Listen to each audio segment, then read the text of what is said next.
देशों में विशेष गहन पुनर्निरीक्षण यानी कि एसआईआर प्रक्रिया शुरू हो गई है। इस प्रक्रिया के तहत मतदाता सूची को अपडेट किया जाएगा और ये प्रक्रिया 7 फरवरी 2026 को फाइनल मतदाता सूची के प्रकाशन के साथ पूरी कर दी जाएगी। बिहार के बाद यूपी में इस अभियान का दूसरा चरण शुरू हुआ है, जबकि बिहार के एसआईआर पर सुप्रीम कोर्ट में सुनवाई जारी है। एसआईआर के लिए डॉक्यूमेंट क्या कुछ देने होंगे, आपकी पते की खबर। क्या इस एसआईआर में आपको देना जरूरी होगा? सबसे पहला होगा जन्म प्रमाण पत्र, और इसके साथ साथ आपको जन्म प्रमाण पत्र के साथ पासपोर्ट, जाति प्रमाण पत्र, मूल निवास और साथ साथ 10वीं या कॉलेज की यूनिवर्सिटी का सर्टिफिकेट देना अनिवार्य होगा इस एसआईआर की प्रक्रिया में। और साथ साथ आपको देना होगा परिवार रजिस्टर की कॉपी, राष्ट्रीय नागरिक रजिस्टर यानी जहां एनपीसी हो गई है उसे भी इस फॉर्म में फिल करना होगा। सरकार जिस प्रकार से किसी जमीन के कागजात भी आपको देने होंगे, सरकारी नौकरी का पहचान पत्र या पेंशन के कागज भी देने होंगे, वन अधिकार प्रमाण पत्र, और इसके साथ साथ 1 जुलाई 1987 से पहले सरकार द्वारा जारी कोई पहचान पत्र या सर्टिफिकेट भी देना इस फॉर्म में जरूरी होगा। 2023 की वोटर लिस्ट में नाम है तो उसकी कॉपी भी जरूरी होगी। आधार कार्ड वैकल्पिक होगा आपका। तो एसआईआर अभियान में आपको ये डॉक्यूमेंट तैयार कर लेने होंगे, क्योंकि आज से एसआईआर की प्रक्रिया शुरू हो चुकी है। 2 प्रतियों में आपका गणना फॉर्म भरा जाएगा, एक प्रति आपको दे दी जाएगी, जबकि एक बीएलओ अपने पास रखेगा।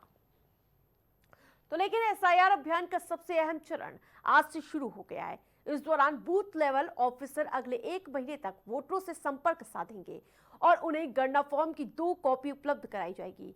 वोटरों को इन फॉर्म में जरूरी जानकारी भरनी होगी और फिर एक कॉपी जमा करनी होगी। ये प्रक्रिया 4 दिसंबर तक चलेगी। मुख्य निर्वाचन अधिकारी नवदीप रिडवा के मुताबिक ये विशेष गहन पुनर्निरीक्षण 22 साल बाद यूपी में हो रही है।